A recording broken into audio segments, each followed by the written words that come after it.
It's a brand new year and I'm writing a brand new novel, and I'm going to be documenting the behind the scenes of the creation from idea through to publication right here. How you going? I'm Adam David Collins. I'm a science fiction author, most known for my Jewel of the Stars series about a cruise ship in space, and I live in Australia's island state, Tasmania.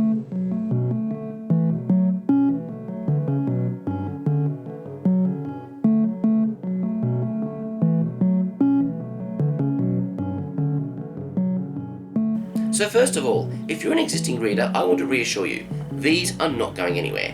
In fact, my main priority in February is going to be to do the final revisions on Jewel of the Stars Book 4. You'll probably see a lot more movement this year than you have in a long time, because I'm going to be able to put a lot more time, energy and focus into my writing. So why start a new project now? Well, these things are short, they're quick reads. These are basically designed to read like an episode of TV. And when the story's done, there's going to be 4 seasons of 6 books each. Now that's a back catalogue of 24 books with just 1 entry point. Now, imagine I'm at a book fair doing in-person sales. Someone's not interested in Jewel of the Stars. I've got nothing else to offer them. A standalone novel can be really good for that kind of thing, although the book that I'm going to be writing definitely has series potential. And to be clear, the book I'm going to be writing this year is not part of the Jewel of the Stars universe. Now, although I've written a lot of novels over my many years, I've never actually published a novel. All of my published works are novellas and short stories. So I think it's about time that I actually put out a not published novel. So what is this book? Well, I'll show you. A Swiss Family Robinson sci-fi retelling. Swiss Family Robinson was first published in 1812. It was written by Johann David Wyss, and it was written in German, not English. I read this a few years ago, and I thought that this is a story that would make for a great retelling in a science fiction context. But what about Lost in Space, I hear you ask? Isn't that already a sci-fi retelling? Well, it was definitely heavily inspired by. I mean, they used the name Robinson for the family. I'm sure that's not a coincidence. I'd argue that that's not an adaptation or a retelling, that is just a story that is inspired by another story. My book is going to follow the original shape a lot more closely. But I'm not just going to be transposing this thing from an island to an alien planet. Now, this book was written over 200 years ago. Writing has changed a lot during that time. I want my story to be a much more character-driven story. And of course, I'm going to be using modern conventions and style to tell it. Now, over the last few years, I've been doing a lot of research. One of my passions is story structure, and I consider it to be one of my strengths. An area that I've been wanting to level up in is character arc and character-driven storytelling. Abby Emmons here on YouTube has been a really good resource for learning and inspiration in that regard. As has KM Wyland, who I've been using as an online mentor and teacher for a number of years. Now, if you look at the two side by side and see what they teach and compare how well it lines up, they actually line up pretty well for most of the time.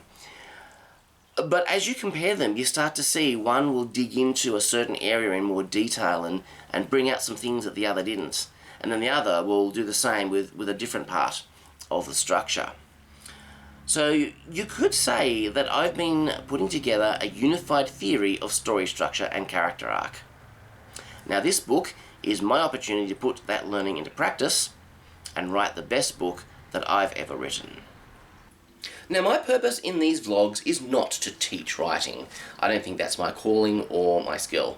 There's plenty of places online you can learn writing. Of course, if you watch them, you probably will pick up a few things, because I am going to go into detail about how I craft a book. So let's have a look at some of the things that I would consider to be essential elements that should be in a retelling of Swiss Family Robinson. I should point out, by the way, that there are a lot of other adaptations of this book. There's been movies, there's been a TV series, I believe. I haven't seen any of them, at least not in my memory. and I think it's probably best that it stay that way. The book itself, the original from 1812, well, that's public domain. I've got free rein to make use of that. But if I start watching other adaptations, see some of the things that they added, I could be consciously or unconsciously influenced by those things, and that could get me into some legal trouble, which I don't want. So maybe after I've published this book, I'll go check some of those other adaptations out. But for the moment, I think it's best and safest that I steer clear of them. So let's talk about some of these essential things. So first of all, obviously we've got the shipwreck. So a family on a ship. It was, in the original, a sailing ship bound for Australia. Hey. This is obviously going to be a spaceship. There's going to be an issue, and they're going to wake up. They're the last ones on the ship. They have to escape the ship and get safely to a planet where they can survive. So that's kind of that first really important element that drives the story. Now, this is probably the most important. The treehouse. You can't have Swiss Family Robinson without the treehouse. It's probably the most iconic aspect of this story. Who doesn't love the treehouse? So yes, my characters are going to build a treehouse to live in on this alien planet. There's going to be good reasons for that. Gonna have some fun with that. So that will definitely be a part of my story.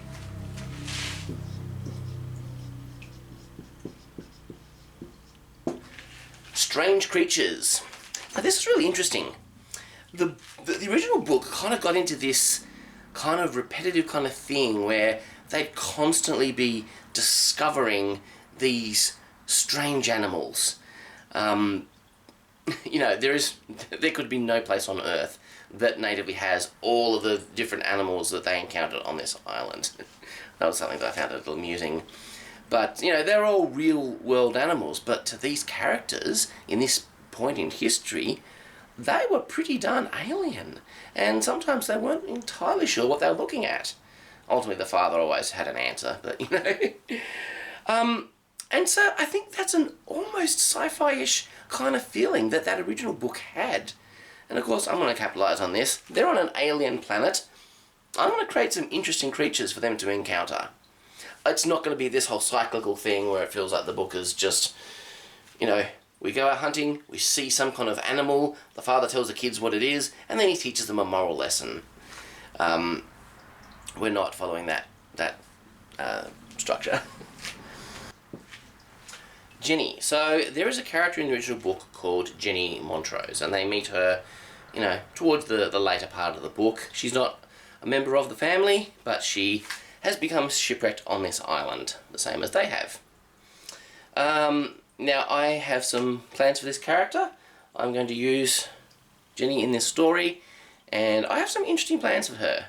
I'm going to do some fun things with the character. She's going to tie into some larger conflicts, and yeah, I've got some stuff up my sleeve for Jenny. Don't know if I'll keep this same name, but there will definitely be the Jenny equivalent character in this book. Now here's an interesting one.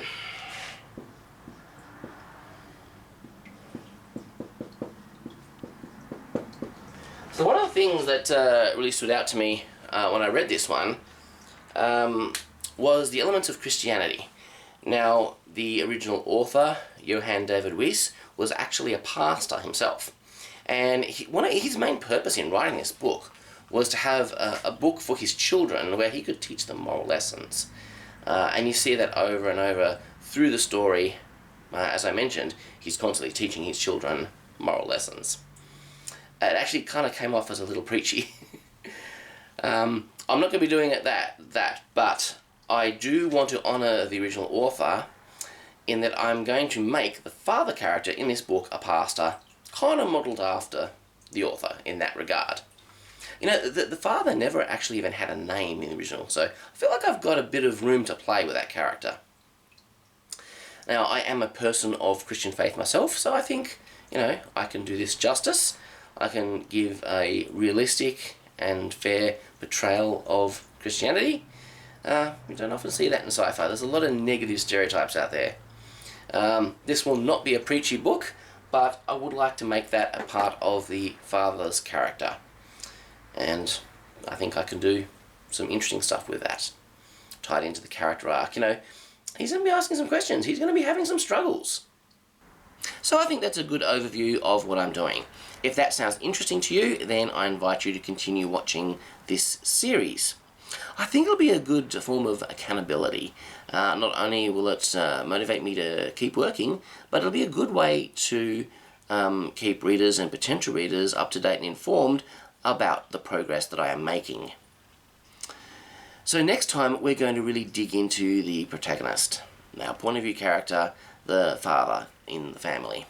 He may or may not be the only point of view character in the book. I haven't decided that yet.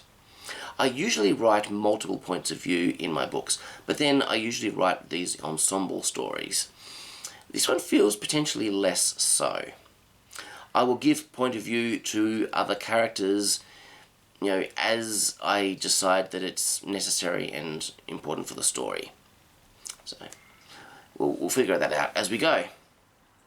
But yeah, this next video is going to be really digging into what he wants, what he fears, his hopes and desires, all the things that are really core to defining his character arc and internal conflict for the rest of the story. So it's going to be some pretty important stuff, and I haven't got it all figured out yet either, so we'll do that.